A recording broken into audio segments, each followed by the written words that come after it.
इंसान बनिए, मुसलमान मत बनिए। वेद कहता है मनुर्भव, पहले इंसान बनो, परंतु कुरान कहता है कि पहले तुम मुसलमान बनो, इंसान तो बाद की बात है। बाइबल कहता है कि तुम क्रिश्चियन बनो, ये कहते हैं मुसलमान बनो, परंतु भारतीय संस्कृति, वैदिक संस्कृति के वेद ये कहते हैं मनुर्भव, इंसान बनो, पहले इंसान बनोगे तब ये दुनिया सुखी रह सकती है। मैं मानता हूं कि अल्लाह का फरमान है, अल्लाह ने ये दुनिया बनाई, ये तुम भी मानते हो, और अल्लाह ने अगर ये दुनिया बनाई है तो उस अल्लाह की दुनिया में उस अल्लाह की मर्जी के खिलाफ गैर मुस्लिम आए कहां से? अगर गैर मुस्लिम है तो इसका मतलब तुम्हारे अल्लाह में कोई औकात नहीं है। अगर तुम्हारे अल्लाह में औकात है तो सीधे सीधे मुसलमान बना के पैदा करे ना। तुम्हारे अल्लाह में इतनी औकात नहीं है कोई मुसलमान बना के पैदा कर सके। पहले तुम हिंदू पैदा होते हो, बाद में तुम्हारी मुसलमानी होती है, बाद में तुम्हारी सुन्नत होती है, बाद में तुम्हारा खतना होता है, तब तुम कलमा पढ़ते हो, तब तुम इस्लामिक होते हो। उसके पहले तुम कहां हो? सच्चाई को स्वीकार करो। सच्चाई को स्वीकार करने की हिम्मत होनी चाहिए, इतना गट्स होना चाहिए, इतनी औकात होनी चाहिए, इतना आत्मविश्वास आपको सिर्फ हिंदुओं में, भारतीय परंपराओं में, वैदिक परंपराओं में ही मिलता है, अन्यथा कहीं और नहीं मिलेगा। मैं तुमसे ये कहना चाहता हूं, जितने इस्लामिक हैं एक बार पुनर्निरीक्षण करो, अपना आत्मा अवलोकन करो कि तुम्हारी पीढ़ियां, तुम्हारे तार कहां से जुड़े हैं, तुम्हारी जड़ें कहां पर हैं। अपनी जड़ों को देखो। अगर तुम्हें यह दिखाई देता है कि तुम्हारे पूर्वज हिंदू थे तो उनके साथ बलात्कार हुआ है, ये तुम्हारी मां बहनों के साथ बलात्कार हुआ है, तुम्हारे पूर्वजों के साथ बलात्कार हुआ है, उन मुगलों ने, उन आतताइयों ने तुम्हारे पूर्वजों को जबरदस्ती इस्लाम में कन्वर्ट किया है, तो तुम्हारा प्रतिशोध ये होना चाहिए, तुम्हारा प्रतिक्रिया ये होनी चाहिए कि तुम उस जबरदस्ती को छोड़ करके, जब तुमको जबरदस्ती बनाया गया था, उसको छोड़ करके पुनः अपनी पुरानी पद्धति पर, पुनः अपने वैदिक धर्म का अनुसरण करो। ये सच्चाई है, ये स्वीकार करना होगा। आतिताइयों का दामन छोड़ दीजिए। संसार में इंसानियत भी कोई चीज होती है।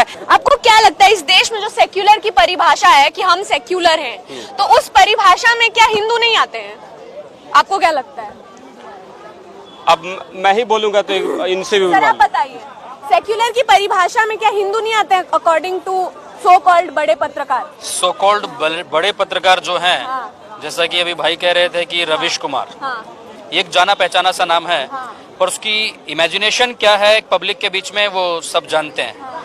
और रही बात सेकुलरिज्म की, तो सेकुलर शब्द जो है, पहले तो हमें इस शब्द पे विचार करना चाहिए, क्योंकि जब संविधान का निर्माण हुआ था उस समय सेकुलर जैसा कोई शब्द नहीं था यहाँ पे।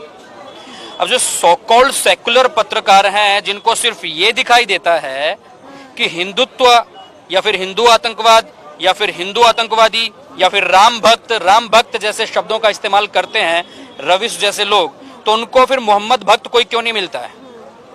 जो देश के सुरक्षकों के ऊपर, जिनके हाथ में सुरक्षा व्यवस्था, ऐसे सैनिकों के ऊपर जो पिस्तौल तानते हैं, उसमें उनको, जिसका नाम दुनिया जानती है कि शाहरुख खान है, मोहम्मद शाहरुख, और ऐसे ही लोग जो कश्मीर में पत्थरबाजियां करते हैं या फिर दिल्ली में जो पत्थरबाजियां करते हैं, या तो सर उनको तो बेचारे हैं, वो मासूम हो जाते हैं। हाँ। ताहिर हुसैन जैसे लोग मासूम हो जाते हैं, हाँ। उनके लिए तो सबसे पहले तो हमें ये विचार करना है कि पहले तो रवीश का पहले तो डीएनए करवाना, कहीं वो हलाला की पैदाइश तो नहीं है, खून गंदा तो नहीं उनका, पहले तो उनका ये डीएनए टेस्ट करवाना चाहिए। और उसके बाद फिर ये देखना चाहिए सेकुलर शब्द, जो सेकुलर शब्द संविधान में आया, कब आया, कैसे आया? जब देश का बंटवारा, देश का विभाजन हिंदू और मुसलमान के नाम पे होता है। जिन्ना ने यही डिमांड की थी कि हम मुस्लिम हिंदुओं के साथ नहीं रह सकते हैं, क्योंकि हमारी परंपराएं अलग अलग हैं, हम अलग अलग मान्यताओं के लोग हैं, तो एक साथ हमारा रहना नामुमकिन है। जबकि देश के हर एक राष्ट्रभक्त ने, चाहे वो सुभाष चंद्र बोस रहे हों, चाहे वो वीर सावरकर रहे हों, चाहे वो महात्मा गोडसे रहे हों, कोई भी रहा हो, गांधी और नेहरू को छोड़कर के सरदार वल्लभ भाई पटेल ने भी इस बात का विरोध किया था। सबने विरोध किया था कि देश का बंटवारा नहीं होना चाहिए। जब देश का विभाजन हिंदू और मुसलमान के नाम पे हो गया तो सेकुलर जैसी कोई परिभाषा यहाँ पे बच ही नहीं जाती। संविधान में बाद में ये सेकुलर शब्द और अल्पसंख्यक शब्द जोड़े गए हैं, तो देश के संविधान से पहले तो ये शब्द निकाल लेने चाहिए, क्योंकि अल्पसंख्यक शब्द का इतना ज्यादा गलत इस्तेमाल हो रहा है कि इससे बहुत सारी परेशानियां इस देश में उत्पन्न हो रही हैं। जो एक विशेष समुदाय है, जो मुसलमान लोग हैं, जब इनको राष्ट्रीय फायदे चाहिए होते हैं, जैसा कि इनके कुरान में, अगर ये अपने आप को ये कहते हैं हम शरीयत और कुरान को मानने वाले हैं, तो कुरान में किसी भी प्रकार के सरकारी लाभ का निषेध किया गया है। उसमें यह कहा गया है कि ये हराम है। किसी भी तरीके से कोई भी छात्रवृत्ति लेना या कोई भी पैसा सरकार से लेना, वो सब हराम है। अगर इस्लाम इस बात को हराम कहता है, आप क्यों लेते हैं? जब आपको सरकारी फायदे चाहिए होते हैं तब आप अल्पसंख्यक बन जाते हैं कि हम अल्पसंख्यक हैं और इस देश के नागरिक हैं। इस देश के नागरिक मानते हो और इस देश को जलाते हो। जब आपको वो सारे के सारे फायदे नहीं चाहिए होते हैं, जब आपको सब्सिडियां नहीं चाहिए होती हैं, तब आप कहते हो कि हमें इस देश में नहीं हम इस देश के कानून को नहीं मानेंगे, हमें शरिया अदालतें चाहिए, हम शरिया को मानते हैं, शरिया को ही मानेंगे। तो ठीक है ना, मानिए टोटल शरीयत पे आइए, फिर टोटल शरीयत पे आइए ना, कटवाइए अपने हाथ। शरीयत में जो विधान है उस हिसाब से चलिए। आप दो तरफा क्यों चलते हो? क्योंकि आप हो ही दोगली औलाद हैं, आप दोगली पैदाइश हैं, क्योंकि आप हमेशा एक जगह पे नहीं रह सकते। अंबेडकर ने भी इसी बात को कहा था कि इस्लाम कौम ऐसी है कि इनकी निष्ठा, इनका विश्वास और इनकी वफादारी सिर्फ कुरान के साथ हो सकती है, वतन के साथ कभी इनकी वफादारी नहीं हो सकती है। देश तो क्या, दुनिया में आप देख लीजिए, जहां पर भी ये रहते हैं सिर्फ इनकी वफादारी कुरान के साथ होती है, उस देश के साथ नहीं होती है। जिस भी देश में रहते हैं, जिस देश का पैदा हुआ अनाज खाते हैं, उसी देश में गंदगी करते हैं और उसी देश को जलाते हैं। चाहे आज आप फ्रांस को देख लीजिए, आज आप इंग्लैंड को देख लीजिए, भारत के हालात तो आप देख ही रहे हैं। इनमें अगर जरा सी भी राष्ट्रीय होती, जरा सा भी अपने आप को मानते होते कि हम हिंदुस्तानी हैं, तो ऐसी हरकतें हरगिज ना करते। आजादी के पहले से लेकर के आज तक की बातें देख लीजिए। आजादी के बाद ही कश्मीर से हिंदू भगाए गए थे, कश्मीरी पंडित, वो देख लीजिए। या फिर आप कैराना देख लीजिए, मुजफ्फरनगर में, देवबंद का एरिया देख लीजिए। दिल्ली में भी बहुत सारे परिवार ऐसे हैं जहां पर उनको मजबूर किया जाता है कि तुम ये इलाका छोड़ करके चले जाओ, इन घरों को छोड़ करके चले जाओ, अपने घरों को, प्रॉपर्टियों को बेच के चले जाओ। ऐसी हरकतें जब इनकी होती हैं तो आप किस आधार पे ये कह सकते हैं कि ये यहाँ के वासी हैं? या किस आधार पे आप कह सकते हो कि हम भारत के वासी हैं? जब आप भारत के वफादार नहीं है तो आप भारत के वासी कैसे हो सकते हो?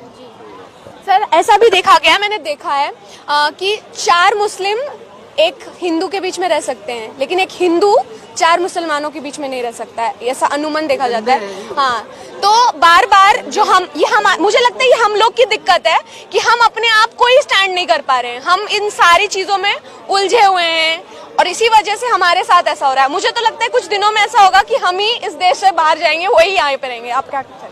क्योंकि उनकी तो नीति यही है, गजवाए हिंद।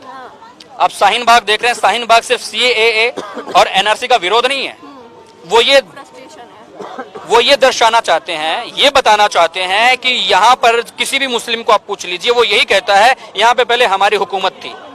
मैं ऐसे लोगों से जो ये कहते हैं कि यहाँ पे हमारी हुकूमत थी या हमारा यहाँ पे राज था, मैं उनसे ये पूछना चाहता हूँ कि जरा थोड़ा सा अपना चश्मा बदलिए, अपनी 2-3 पीढ़ियां नीचे उतरिए, तो आप ये देखिए कि आपके पूर्वज कौन थे। अधिकतर तो इस बात को नहीं मानते, पर कुछ लोग इस बात को स्वीकार करते हैं कि हमारे पूर्वज तो हिंदू ही थे। तो आप ये सोचिए पहले कि जब आपके पूर्वज हिंदू थे तो वो मुसलमान कब बने, क्यों बने, कैसे बने? क्योंकि उनको तलवार की नोक पे मुसलमान बनाया गया। अगर आपके साथ कोई जबरदस्ती करे तो आपको अच्छा नहीं लगेगा। अगर कोई कर चुका हो फिर आप सोचेंगे इसका बदला कैसे लिया जाए या इस गलती को सुधारा कैसे जाए। तो जब आप ये देखते हैं कि आपके पूर्वजों के साथ जबरदस्ती की गई, आपके पूर्वजों को बलात इस्लाम में कन्वर्ट किया गया, तो आपको उस चीज को, उस भूल को, उस गलती को सुधारने के लिए फिर से आपको हिंदू धर्म में आना चाहिए, फिर से आपको वैदिक धर्म अपनाना चाहिए। ये आपका प्रतिशोध होता, ये आपका प्रायश्चित बनता है। ये प्रायश्चित नहीं बनता कि बलात जब आपके पूर्वजों को मुस्लिम बनाया गया और फिर भी आप उसी के नुमाइंदे बने हो, फिर भी उसी कुरान का रास्ता अपनाते हो, उस कुरान में जिसमें इंसानियत का एक पहलू भी नहीं है, जिस कुरान में यह कहा जाता हो कि जो इस्लाम पे और कुरान पे ईमान लाता है वही मुसलमान है, और जो मुसलमान नहीं है, जो इस पे ईमान नहीं लाता है, वो काफिर है और काफिरों को जीने का हक नहीं है। ये अल्लाह का फरमान है। तो बताइए, अगर ये अल्लाह का फरमान है, मैं मानता हूं कि अल्लाह का फरमान है, अल्लाह ने ये दुनिया बनाई, ये तुम भी मानते हो, और अल्लाह ने अगर ये दुनिया बनाई है तो उस अल्लाह की दुनिया में, उस अल्लाह की मर्जी के खिलाफ गैर मुस्लिम आए कहां से? अगर गैर मुस्लिम है तो इसका मतलब तुम्हारे अल्लाह में कोई औकात नहीं है। अगर तुम्हारे अल्लाह में औकात है तो सीधे सीधे मुसलमान बना के पैदा करे ना। तुम्हारे अल्लाह में इतनी औकात नहीं है कोई मुसलमान बना के पैदा कर सके। पहले तुम हिंदू पैदा होते हो, बाद में तुम्हारी मुसलमानी होती है, बाद में तुम्हारी सुन्नत होती है, बाद में तुम्हारा खतना होता है, तब तुम कलमा पढ़ते हो, तब तुम इस्लामिक होते हो। उसके पहले तुम कहाँ हो? सच्चाई को स्वीकार करो। सच्चाई को स्वीकार करने की हिम्मत होनी चाहिए, इतना गट्स होना चाहिए, इतनी औकात होनी चाहिए, इतना आत्मविश्वास आपको सिर्फ हिंदुओं में, भारतीय परंपराओं में, वैदिक परंपराओं में ही मिलता है, अन्यथा कहीं और नहीं मिलेगा। मैं तुमसे ये कहना चाहता हूं, जितने इस्लामिक हैं, एक बार पुनर्निरीक्षण करो, अपना आत्मा अवलोकन करो कि तुम्हारी पीढ़ियां, तुम्हारे तार कहां से जुड़े हैं, तुम्हारी जड़ें कहां पर हैं। अपनी जड़ों को देखो।